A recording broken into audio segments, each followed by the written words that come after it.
Well, hello, my fine friends. Welcome back to Destination Discourse. I'm your host, Stuart Butler. I'm joined today. I keep messing up. I'm joined today with Adam Stoker. I Hi, didn't even have a Stuart. word for you to describe you because I jabba jabbered it. Yeah. I've got a really important question for you today. Okay. Are you okay? Why is that? Yeah, I'm great. How are you? I just, that's two out of the last three episodes that your lead in was just Just all brutal. over the place. Yeah, Yeah. yeah.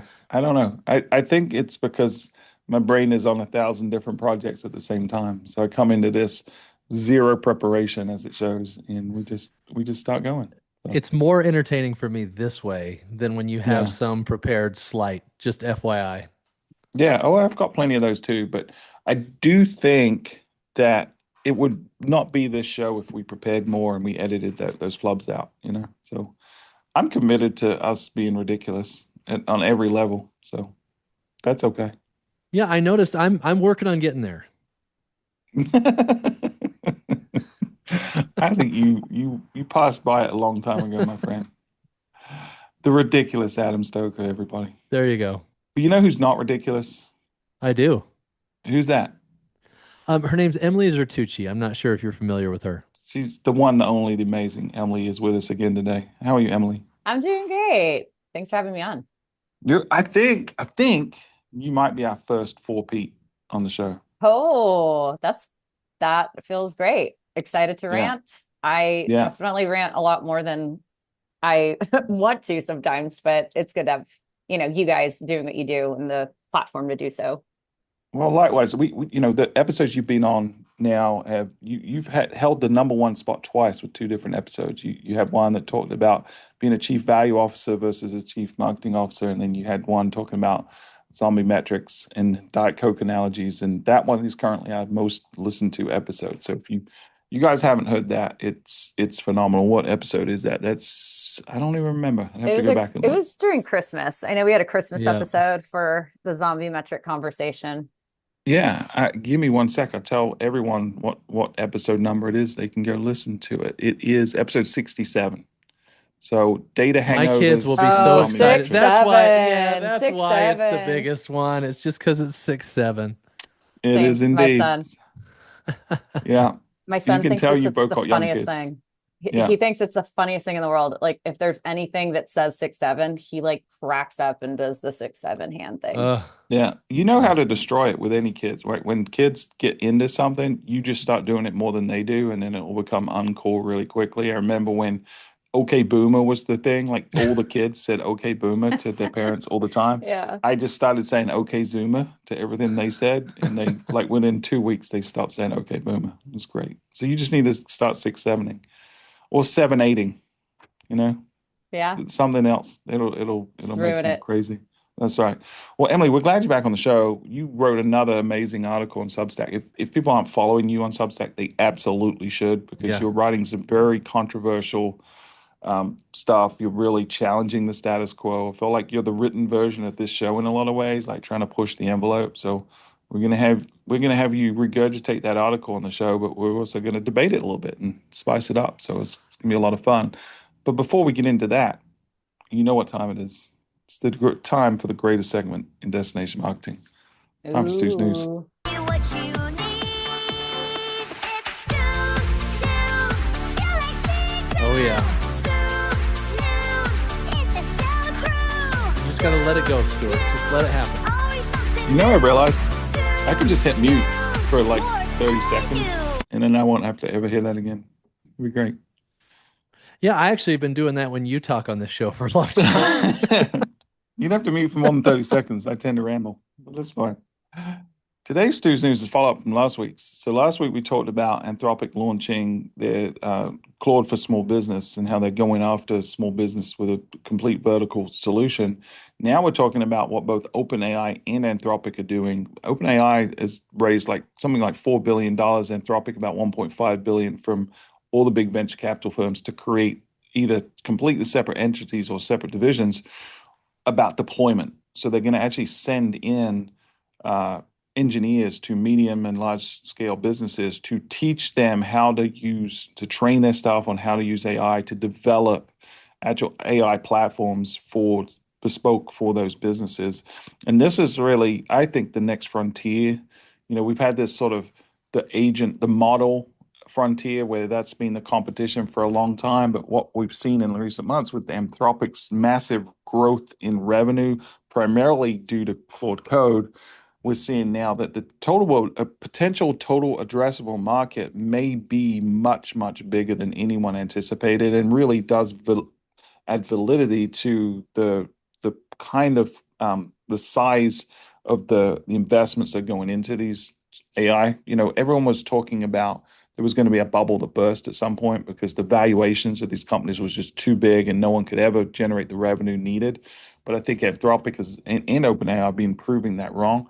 This is that next frontier where the battle's going to happen to get people actually using specific models, not based on the quality of the model, but on actually educating people on how to use their specific products. So this is exciting, I think, in terms of the how it's going to accelerate adoption. It also, for me, means that there's a lot more employees that are going to be versed in AI. So when it comes to hiring and things like that, then I think we're going to have more of an opportunity to find people that are AI savvy. But Adam, what are your thoughts on this new frontier of a battle right now?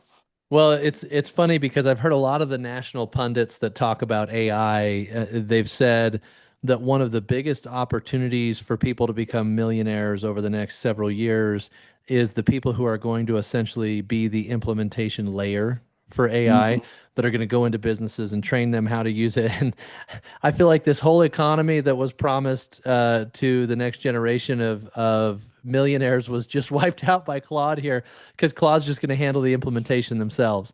The other thing that I think is interesting about what they're doing is what do you do when you've received what $1 trillion in investment and you need to make sure that you don't wait for the adoption curve? Well, you've got to accelerate the adoption curve, right? So they're doing this to make sure that they can get the desired return on investment and not have to wait for the mid to late adopters to have to start using AI.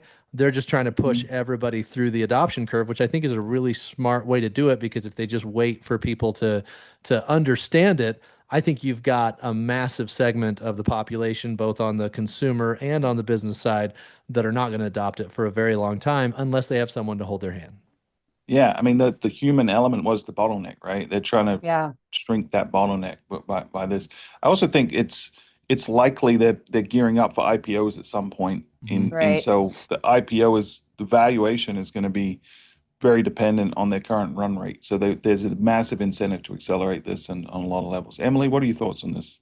Yeah. I was actually just looking at some of the recent news, and it looks like just yesterday, May 14th, that Anthropic kicked off a 10-city training tour in some of these major cities, Tulsa, Dallas, Chicago, several others. But they're putting out a free half-day AI influencing workshop for 100 small businesses leaders per stop, with every attendee getting a free month of Claude Max.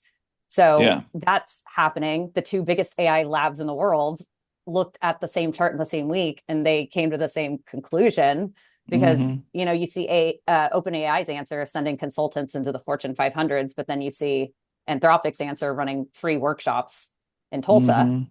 But again, like to your point, the bottleneck's gone. Like they're using that as the response to the bottleneck and saying, we're gonna force this on you in a lot of ways. Yeah.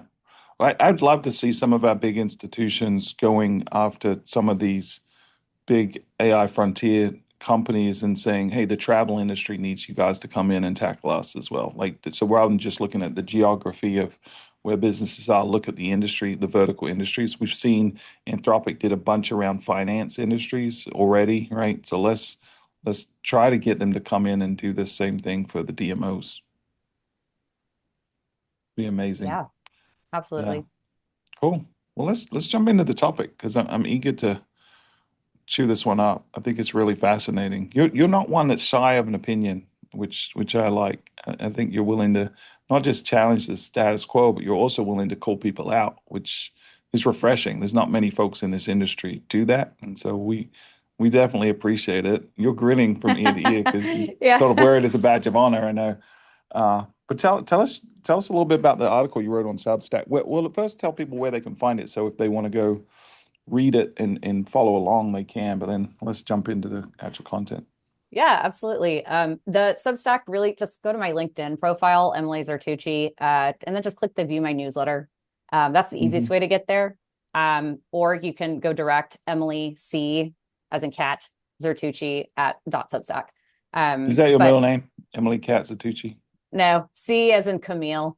Okay, there you go. Nice. It would be kind of cool though if it was like cat, Yeah, maybe like Catherine or Kathy. But yeah.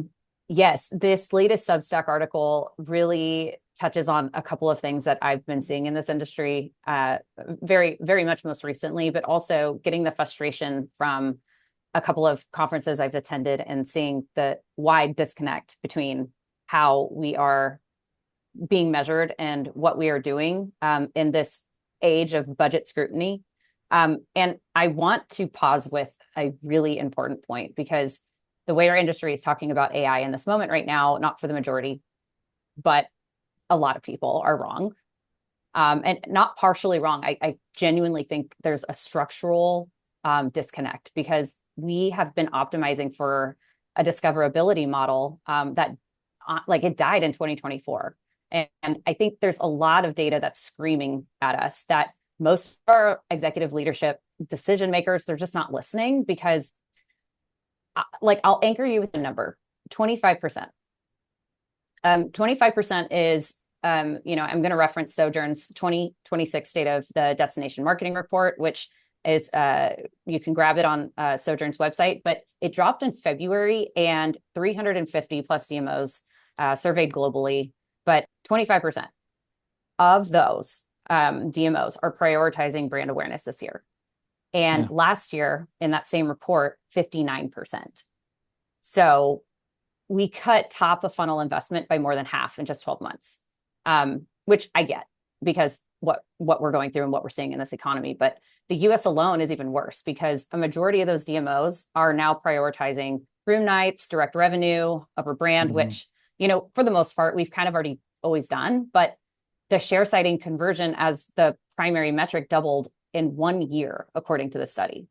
So, I mean, we're not a fast moving industry. So when 350 DMOs all shift their priorities in the same way that fast in 12 months is to me like one of the largest signals I've seen in this industry produce in a decade. And I've been in this industry for 11 years.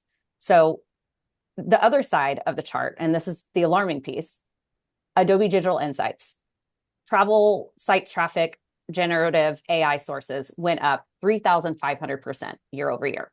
McKinsey, their study in March 2026, more than half of US travelers are using some form of AI planning in their tools. Google's own data just last month, search interest in AI travel assistance up 350% in the past year. AI Mhm. flight booking up 315%. So the base rate of visitor discovery behavior is shifting decisively to the AI layer. And it's not a 12-month trend. It's like happening so fast. It's creating a completely different structure. And we've had these two charts running in exactly opposite directions of what the DMO is doing and what we are seeing in the market. Because visitor discovery is moving towards AI and the industry investment is moving away from brand.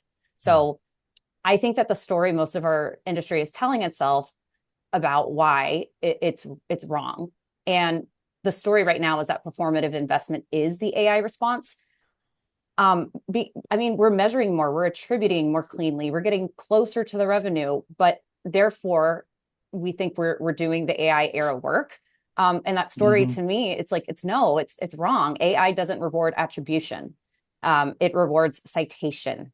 And Mhm. I think that's a very different game. I don't hear a lot about citation taking priority in the brand side of the story. And there's destinations that are just not talking about it or they are confusing the two. And I am worried that people are going to find out the hard way in like 18 to 36 months from now, because, before anyone says, well, brand awareness, it's hard to measure. Yes, I agree. It is. I came from the CMO seat. It is. Yes, it can be very hard to measure, but the same was true in 1995 when we were just running billboards and Mm-hmm. no one in the industry was about to vote to cut their top of funnel investment by 60% in 12 months. So I think there's something else driving this. And, my Yeah. read is like, and I'll defend this, is that the boards we report to are, they're running their cycles or monthly, quarterly, and then the performance dashboards that they look gorgeous and they're looking better and better. But it's the brand line item that pays the price every single time. And Yeah. it's, that retreat at it's catastrophic to me, that we're really cutting off our own feet right now, and I think that's something that we need to really look into. Yeah.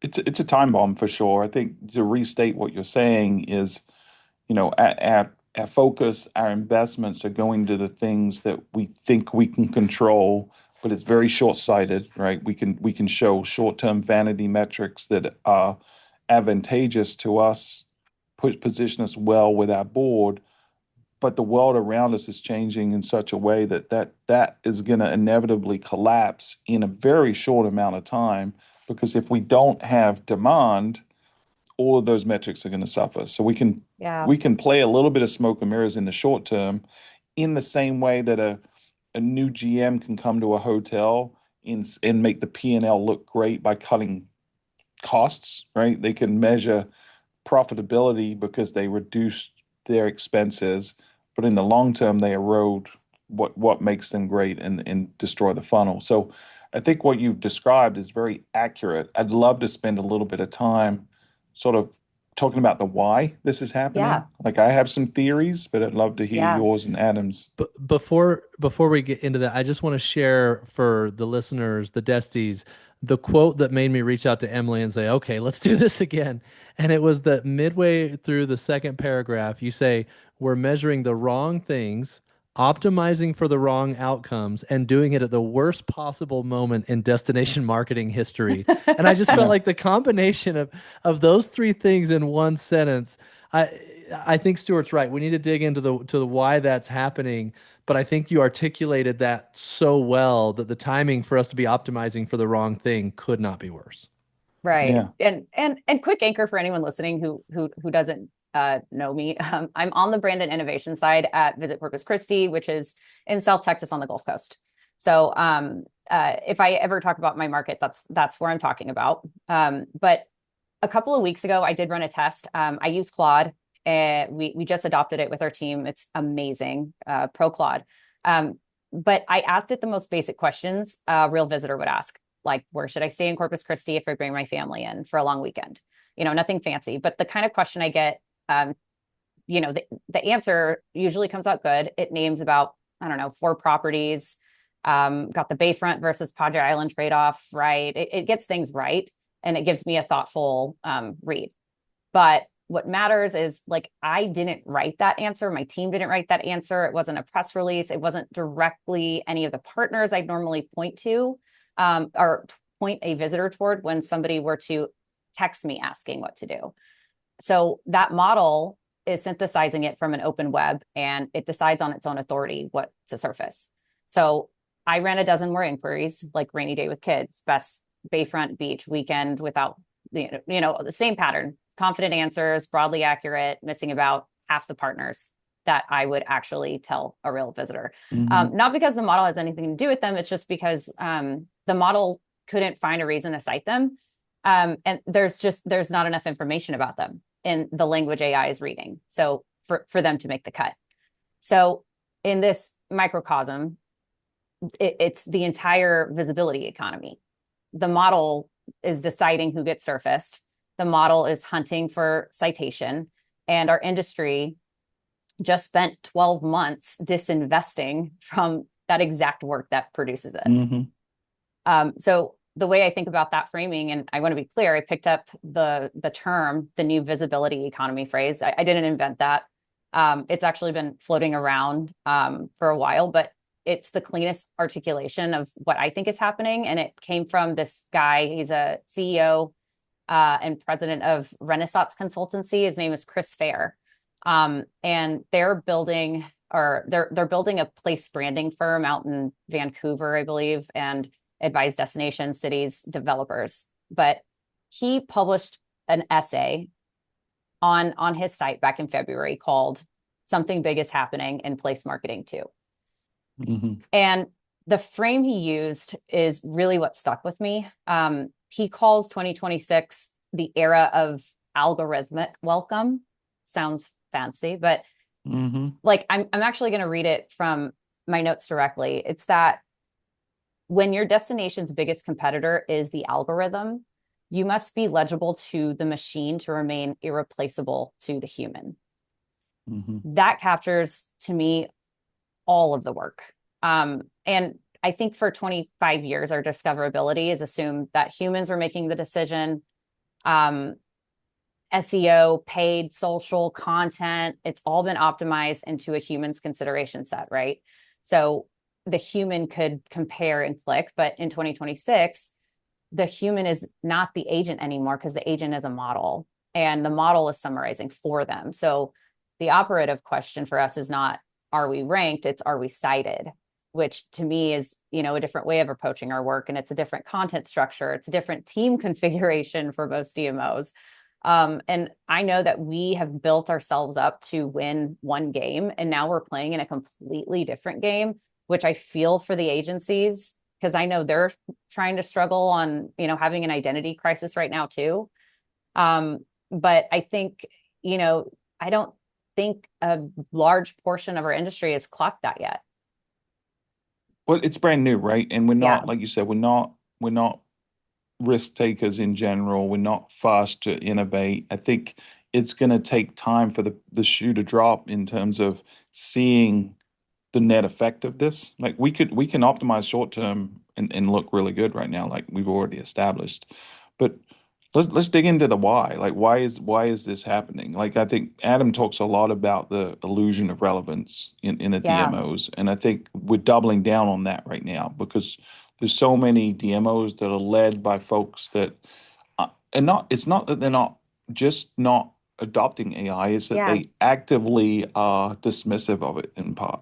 Some of these folks are so fearful of AI Agree. that they're almost pretending like this little head in the sand. They're trying to pretend like it's not a big factor. I'm going to focus on what I know and double down on what I know. And what I know is, hey, my businesses like clicks. Let's tweak things lower in the funnel so I can drive more clicks to my members. Let's do the same metrics we've always measured, but do it more and screw the rest, screw what happens later on, and they're not thinking about the fact that if your brand isn't in the prompt at the beginning, or if your biggest stakeholders don't have the citations, you're not going to be visible, period. You won't be in the decision set. And you can't pay your way into that right now. Maybe Yeah. eventually there'll be a way to pay your way into it, but Yeah. I think it's inevitable this is going to happen. I don't know if we figured out how to change it for a lot of DMOs. I think there's going to be 10% of DMOs that will figure it out. I think Christi's one of those, right? I think there's others that are going to figure it out, but we know as an industry we sort of rise and fall together. And my biggest fear is some, if not the majority of DMOs, are going to become so irrelevant that they get defunded, and that's going to cause a trickle down effect even to the ones that are effective. Yeah. This is when you talk about the why, I think part of the why is we've built our everything from the way we measure our relevance to the way we manage our teams, the way we manage our brands on playing defense, on justifying our existence. Hmm. The only Yeah. way we can turn the tide on this is shifting to offense and actually making decisions based on the next 10 years as opposed to the next board meeting. And right Right. now, so many people, I don't even think AI has anything to do with why we're in the situation we're in. It's because we've continued to optimize for lower and lower and lower funnel tactics, and we've ignored brand because we want to play defense in the board meeting. Whereas if those that are focused on brand are prepared for the AI era, and this is just now bringing it to the forefront that we've caused a major problem and a major disconnect. And I think you're spot on, Emily. It's why I loved your article. Is brand is the way out of this, and we've divested of brand what by double since last year, Yeah. and that's Yeah. really scary. Yeah. Yeah. So I think this is the part I think is it's structural, right? It's not tactical, and it's not a wrong KPI mistake. It's a pattern we have as an industry, as a country, full stop. It's where the hard, expensive, unsexy, long-term decision gets deferred until it becomes a full crisis. And when I want to walk through, actually, is one example that hits pretty close to home for me. So I live in Corpus Christi. And lately, our destination has been in the news, and not for the reason any of us in tourism want to be in the news for.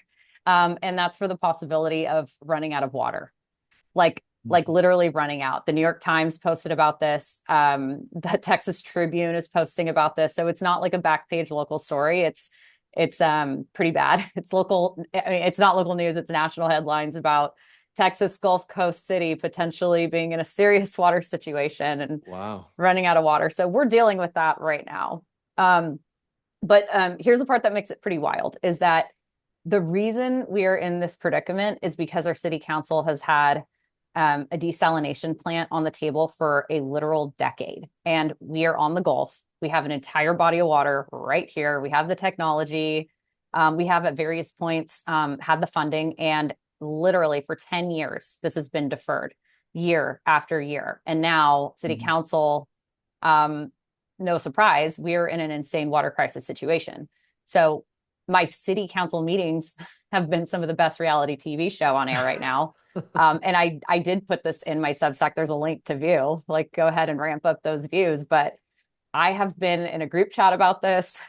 So anyway, it's a problem. But the reason I bring this up is because it's a perfect case study of what happens when you don't put emphasis on the future of what could happen to your destination. The decision makers had 10 years of warnings. They deferred the hard, expensive call. And now the city is in a crisis. It's in national news, and it's affecting our reputation as a destination in real time. So that is exactly the dynamic playing out with brand visibility for DMOs right now, like across the country. We are deferring the long-term investment because the short-term metrics look safer. Just like our city deferred the desal plant because the bond was expensive and a lot of other issues. But the visibility version is going to land downstream, probably in 18 months from now, if not sooner, when bookings start softening, when nobody can trace why. And that's just not at the DMO level, because the same pattern one tier up, like think of Brand USA. And the big beautiful bill last summer, when they cut their federal match, to the 20 million, the 80% cut right before FIFA and America 250, like right before the LA Olympics. And then we got that Visit USA Act introduced in November to restore the funding. And then 6 months later, today, it's still not passed. So like we're about to host what was supposed to be the largest sporting event in human history this year. And our national tourism marketing organization is operating at 20%. Like, I don't know how to characterize that other than it's a stress test we were voluntold for. And when you think about our state DMOs, our city DMOs, we're being voluntold by our boards and our PIDs to prove ROI, prove ROI, prove ROI. And the inbound numbers are like, they're reading like a stress test. There was an article in Afar that talks about the Canadian inbound dropping 22% in 2025. Or the tourism revenue risk this year is 12.5 billion. Like that, it's constantly declining, with every other country up. So the story, once like we want to tell, is that FIFA would fix this, right? But FIFA is not going to fix this. I don't know if they can fix themselves.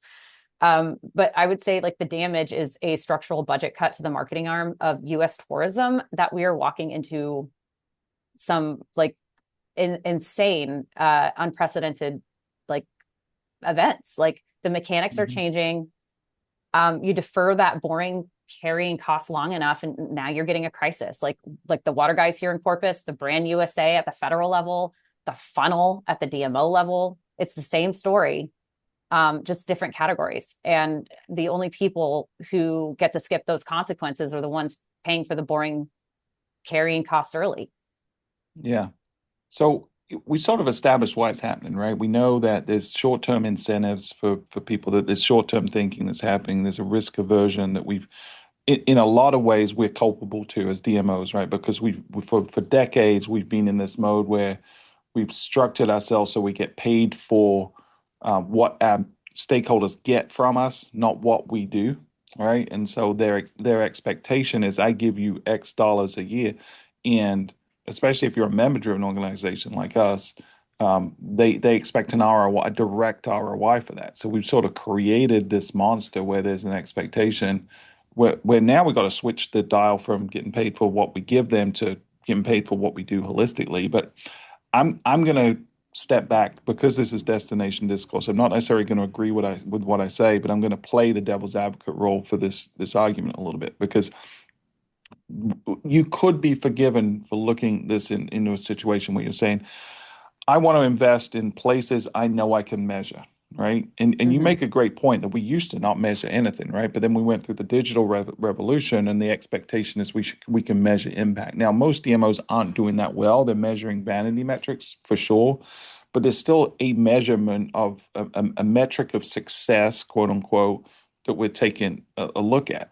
Right now, none of the LLMs, none of the AI companies have really developed a methodology for us. There's not a Google Analytics for AI right now, right? There's not anything for me to say, hey, what influence did I have? How many times did I show up? There's third parties that are trying to cobble some of this together, but it's not at a point yet where I can really say the investment I made here had this impact on AI and me showing up in visibility, and therefore I influence this much to your business, right? That ecosystem hasn't Right. matured yet or hasn't developed. So when I'm under pressure for where I invest every dollar, where there's tangible places those dollars could be invested that aren't marketing, that our elected officials are saying, hey, I'd rather put this money into product development or public safety or desalination plants.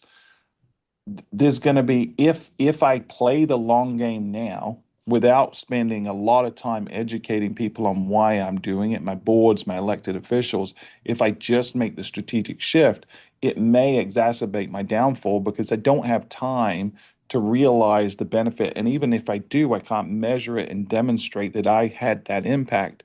And so all I'm going to be doing is showing less short-term impact without a promise of long-term impact, Yeah. and therefore I could lose my funding in the short term. Like, I don't know if I have enough runway to be able to get away with that.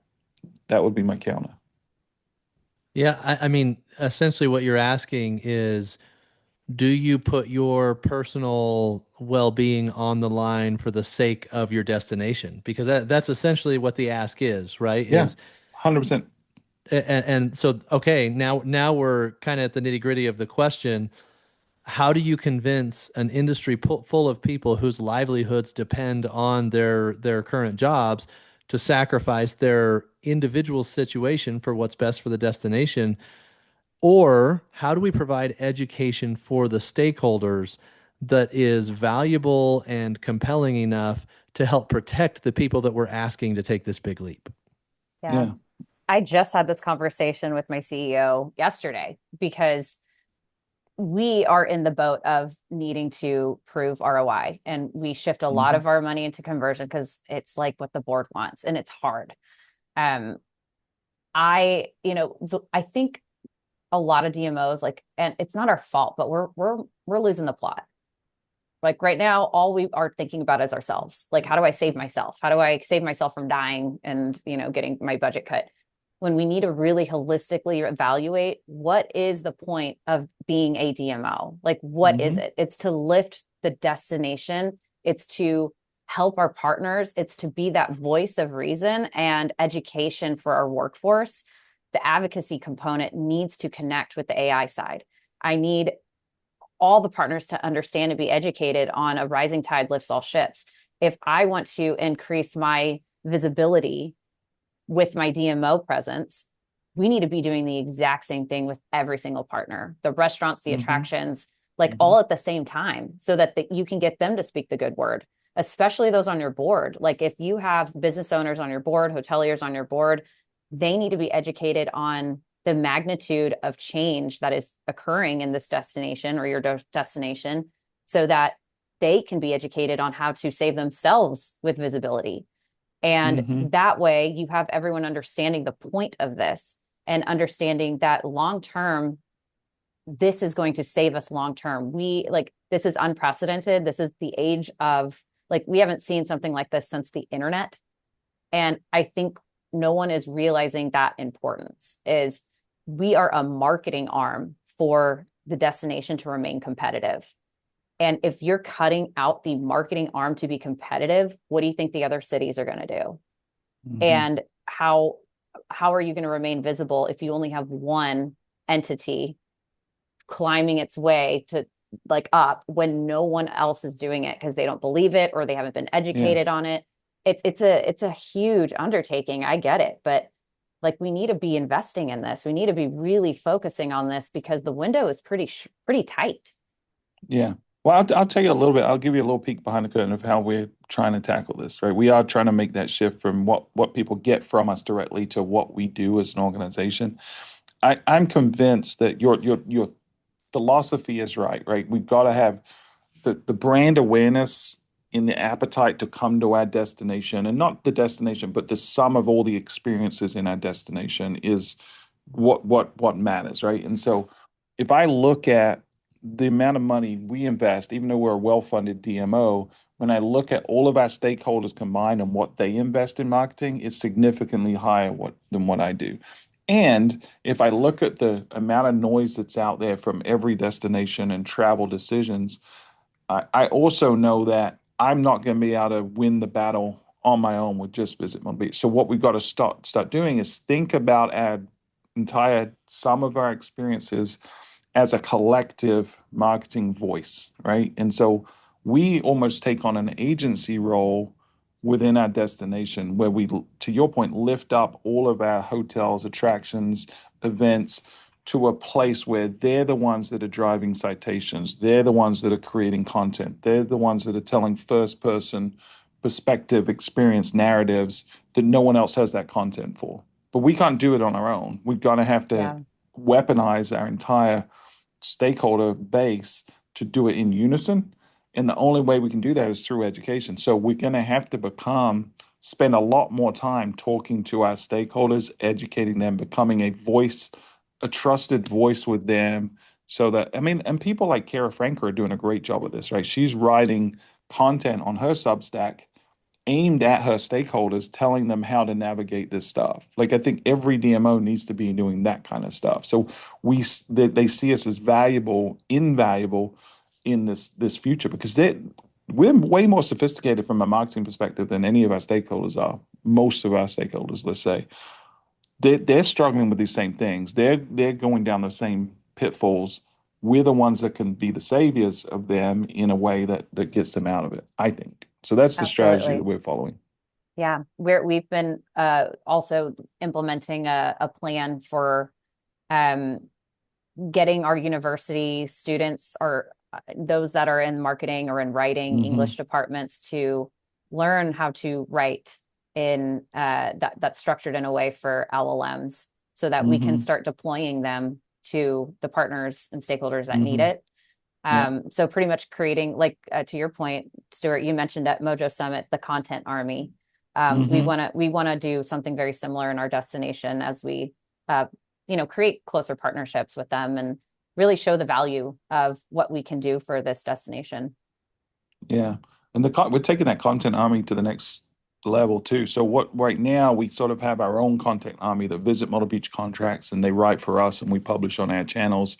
The next step, with the help of Adam and his team, is to create a marketplace where we maximize the size of that content army and invite more people to join it. But we're also a broker between the content army and all our stakeholders, so they can start to leverage these experts in our destination that know how to write or hear, boots on the ground, and having experiences. And I think that's a level of stickiness that we don't have right now with our members, a value for them being a part of our organization that they can't recreate on their own. They can't go build a content army, right? But we can, Right. and then they can benefit from those economies of scale. So I think we have to start looking at what are those opportunities. We're probably going to reboot our entire. We have a sort of a bunch of co-op and marketing programs that we sell to our stakeholders every year to generate unrestricted dollars. And we go through we sell it around June, July. So we've already sort of passed the point of no return for this coming June. But by next year, I think every single product and service we sell is going to be fundamentally different than this year because their Absolutely. needs are different, right? They don't need clicks and visits anymore because those are going to be difficult to deliver and aren't really moving the needle. They're going to need help navigating this new world order where consumers are researching and making decisions in a completely foreign way that we haven't seen before. Absolutely. Can I ask a dumb question? Yeah. Right now we have boards, right? That every DMO has that Are you they're saying we should eliminate all the boards? Is that what you're saying? yeah, that's my vote. You No, heard, you Let's heard it do here it. first. I Eliminate actually the boards. if the difference maker in whether or not we're visible in AI, and of course I agree with you, Emily, that we're in the visibility economy at this point. Do we need to have some sort of a destination brand task force or something like that to come up with, first of all, how do you measure the current state of the brand and build a roadmap of where does the brand need to go? Not the brand for Visit Myrtle Beach, the organization, or Visit Corpus Christi, the organization, but for the entire destination as a whole. And should that be somebody that builds a roadmap together and then works together on the delivery of that brand and measures the progress over time? If you're not already measuring that, you're already screwed, right? You should, Well, every destination should be measuring that stuff through Net but there's Promoter brand, Score, through social sentiment, through surveys to their visitors and stuff. but is that the right methodology? I'm not Why sure not? that like I think brand awareness from humans is very different than long-term brand visibility Visibility. that Yeah. transcends humans and technology. I would say Yeah. those are two separate numbers. You have brand Okay. visibility and you have brand sentiment. But yes, I think sentiment is going to be influenced by your visibility. So I think, Mhm. there's going to be two And different vice things. versa. And vice versa. But I think, brand visibility being its own score on how are you remaining visible is your are your articles, there's relevancy, there's coherence, there's visibility, there's so many different factors that go into the visibility of an LLM feeding the content that it needs to know to see you, and then the sentiment being influenced on that. So I think brand sentiment in itself, yes, you got to measure that. Brand visibility, yes, but brand sentiment is one of our main 4 KPIs for the year that we What are make your other sure. what are the 3? We have we actually have partner sentiment as one. Yeah. Room nights, of course, economic impact, of course, Yeah. brand visibility. Am I missing? Did I say 4? That's 4. It's for Yeah. Yeah. Yeah, that's great. That makes a lot of sense. We're rethinking all of our metrics right now. We actually went through a whole exercise with our board last meeting or meeting before, talking about who is our customer, what is our ultimate purpose. We're going to actually ratify a new mission and vision in the next meeting, and we've begun to build from the ground up a brand new dashboard to measure impact. And we've got a couple of different categories that we're looking at too that are a little lower in the funnel than you're looking, but I think every DMO should be rethinking why does it exist? That question, go back to first principles and saying, why do we exist? What is our purpose in this destination? What are the things that are unequivocally true? And how do we build back from that? And what isn't true is a DMO exists to drive traffic to the websites of our partners. That's not a fundamental reason to exist, right? That's a measure that we've created to sort of as a proxy for value, but that proxy is going to disappear or at least become a lot less valuable. And then we get into this trap where we're chasing a vanity metric, and it's causing an incentive that warps our real purpose. Yeah.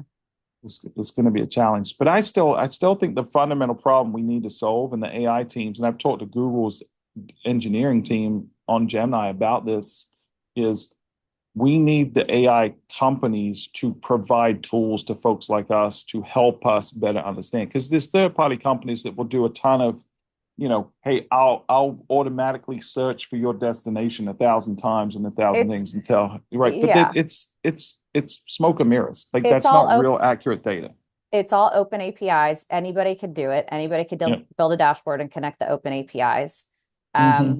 And all you got to do is adjust your prompts, and that's your methodology. So agree. It's all the same. It's all Yeah. smoke and mirrors. It's all the same thing. You can do Yeah. it yourself. If you Yeah. have someone savvy enough in your office to just grab an open API, have at it. Mm-hmm. Have a ball. We've Yeah. actually started doing that on our own. We have too. Diane's done some tools with us. Like we recreated some of the tools that people are trying to charge $20,000 a year for. She's created in a couple of hours with Claude. So Same that. yeah, And I won't name website vendors, but we yeah, just went on Lovable, vibe coded the exact same website in like 2 mm-hmm. minutes.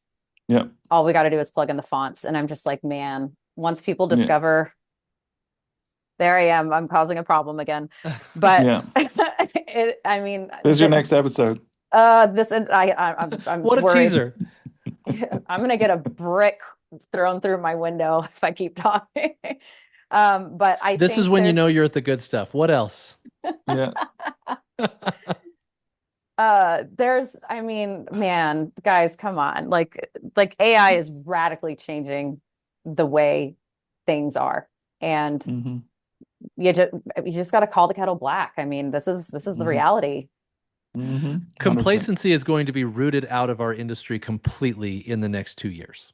Yeah, Completely. At the individual level, at the company level, everywhere. It's going to be completely rooted out. yeah, agreed. And, Yeah. and if you're uncomfortable with that kind of a statement, you got basically two choices, right? You can hang up your bag right now and walk away from the industry, or you can get busy trying to change it. Like Play that's offense. Agree. yeah, you And got to go on offense. you mentioned like we see the K-shaped economy. The same thing is happening with our coherence on how we Mm-hmm. approach our work.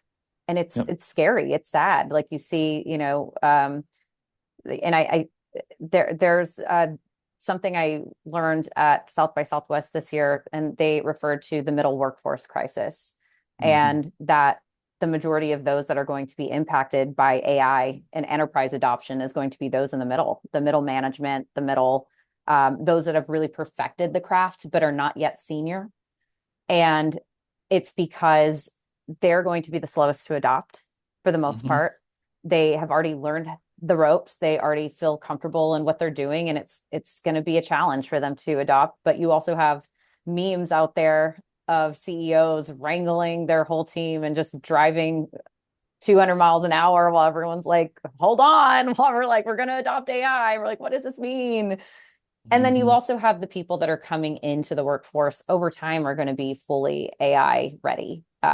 Maybe not yet. I see a lot of pushback with the younger generation on AI, but over time, it's the same thing as taxi drivers protesting Uber, and Yeah, now Uber drivers protesting Waymo. It's the yeah, same thing. It's going to keep going, and you just got to adopt, whether you like it or yeah. not, that's reality. Yeah, we talked on the last episode in the Stu's News about the backlash of younger generation with AI as well. And I think it's inevitable that regardless of how they feel about it, they understand that if they don't embrace it at some level, that they're not going to have a place in the current structure, right? And so we were on a call earlier with Jeanette Rouse. Emily and I it's an AI think tank that she does. If any DMOs want to get involved in that, reach out to Jeanette on LinkedIn or at US Travel. But she was talking about, and I forget which state it was. Do you remember where she was talking about they're going to train interns on, they're going to go through the Anthropic? I wasn't invited, so I wasn't there. Yeah, you're not a DMO. Sorry, no vendors, 30 vendors allowed.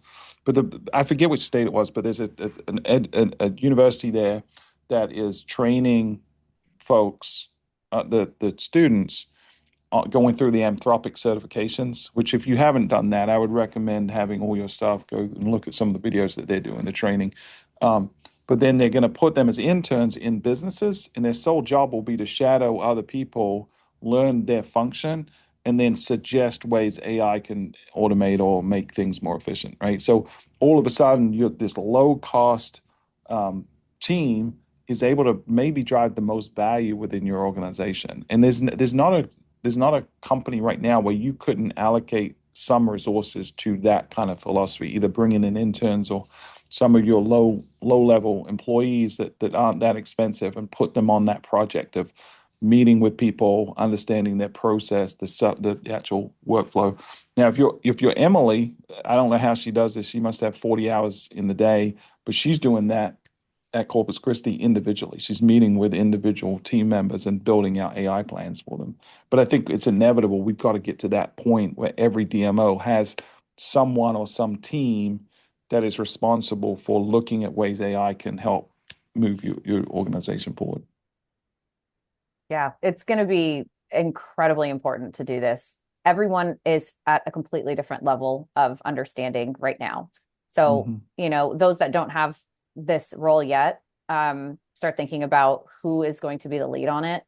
But the first thing to do is just survey your team and make it a really, like, you can even ask Claude to help you create the survey of, hey, I need to survey my team.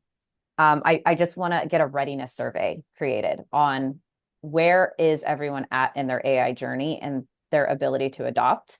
And then the second survey to deploy is, and that first survey can inform your AI policy. So start with that first before you create a policy and then just throw it on people. Please do not do that. Start with the survey first. But after you develop that survey and you're about to start training people on it or want people to start adopting it, and before you even get a team plan or anything going, survey them again and ask, what is the one thing that you would like to learn that is going to make your job easier? What is redundant? What is it that you would be using Claude for, or whatever? And that way you can individualize the training specifically for that role. Because I think about, the reality of a sales team. They're busy. They're on their, like, they don't want to spend time. They don't want to spend more than 5 minutes with a marketing team member. They're just like ready to go. But if I can get them, just 15 minutes of their time to say, hey, you said you need help with the RFP process. It's really annoying. Well, this is what we can do for an automation workflow. I'm going to walk you through it. Now you've given them a spark of, oh, shoot. I'm saying shoot.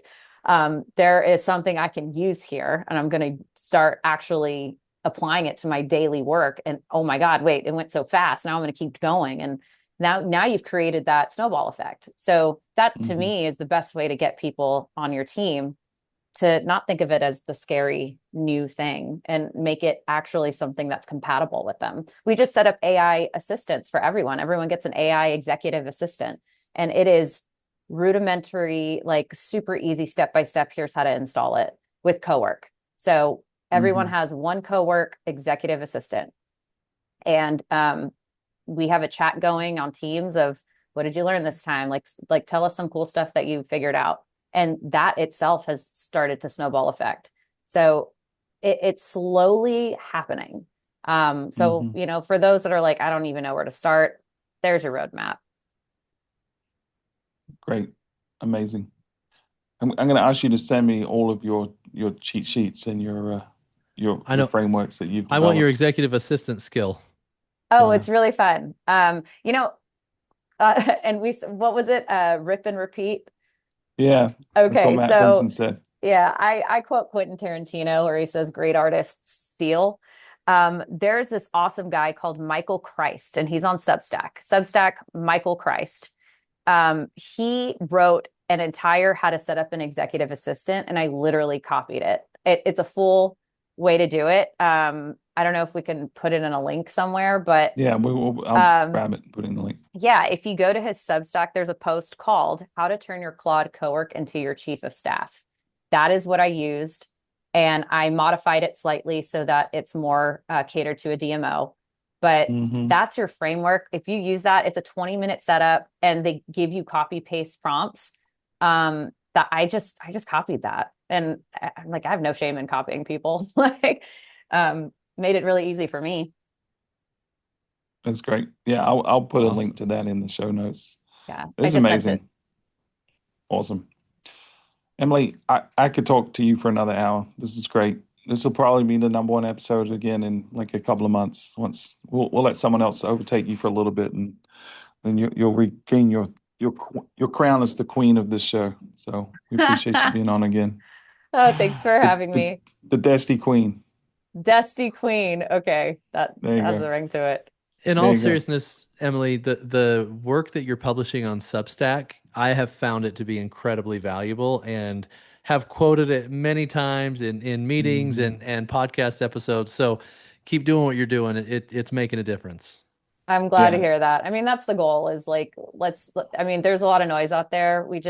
And I really want to see other DMO executives put their own words out there because it's exciting to hear that people are resonating with what I'm saying. But I encourage everyone to do this. Like it's a community and we're busy. We're in so many conferences, we're in so many meetings, we're juggling so much for our own destinations. It's important that we remember that we're all here for each other.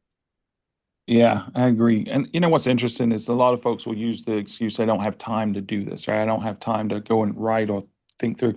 What I'm finding is the more I do that, the more it makes my own thoughts coherent. And I'm learning from myself as I try to articulate my thoughts in a way that other people can digest. And it's making us and me better at being able to navigate the future by just spending a little time with my own head. And I'm not saying go use AI to write your stuff, right? Because then you're not actually rigorously wrestling with it and debating it inside your noggin. So go spend some time thinking through some of this stuff and then post it. Have some courage and some Yeah. imagination. That's what we need in this industry. It's the only way we're going to survive. Yeah. Agree. So Emily, other than Substack, we'll link to that, your Substack in the show notes as well. But where else can folks find you? Find me on LinkedIn. Emily Zertuche, exactly like it sounds. Zertuche. Yeah. I'll be there. Awesome. Well, we appreciate you being back on the show. Adam, if they want to find you, where can they do it? Adam at thebrandrevolt.com. You can find me on LinkedIn or, of course, on Tourism IQ. And don't forget, when Adam says you can find him on LinkedIn, he really means his AI written slot that he had his assistant write, right? Some of You're it, going to defend yes. that? You're just going to agree? You're not Huh? going to defend that? Well, here's the thing. And hold on. This is really, really important, Stuart. If you are good at gathering and synthesizing context, you can Hmm. turn over tasks like that are still in your voice, they're still your context and content. And by Hmm. the way, those posts have generated more engagement than any of the ones I wrote myself without Claude helping me out and organizing it correctly. So, yeah, it's absolutely AI assisted, 100%. But that assisted is great, right? It's the written Yeah. stuff. I know you and I both had people in our comments recently that just it's pure AI Oh, generated nonsense. And it has the opposite effect than is intended. Like they're trying to sound smart, they're trying to build relationships, and it turns me off so fast. I can't stand it. So Yeah, feel that. don't do it, there's people. there's even somebody in the DMO space, and I'm not going to out him here, although I did just say it's a guy, but Well, just yeah, invite them that on the that show. has automated comments, and it drives me crazy. Yeah, Oh, yeah. Don't do automated comments, guys. It doesn't make you look good. It no. absolutely erodes. All right, guys. Well, you can find me, Stuart.Butler at visitmobile.com. And please leave a review. We like those. We read them out. And Emily, we're gonna shame you into leaving a review before Ooh, our next episode. So that's our new rule. If you come on the show, especially if you've been on the show 4 times, Apple. you got to go to Apple and leave a review. Should I That leave would be 4 amazing. reviews? Yeah, well, I think Yeah, one is plenty. We'll take Okay. one. have your Yeah, AI leave 4 reviews. I'll have it automated. there You'll you There know you go. it's go. me. As AI long as it's slot. your context. Keep lots of M dashes in there. Lots of That's M what we want to see. dashes, Yeah. and it's not this, it's It's that. that. Yeah. Oh, drives me crazy. Same. All right, Desties. Thank you for tuning in again. Until next time, this has been Destination Discourse. Thanks, everybody.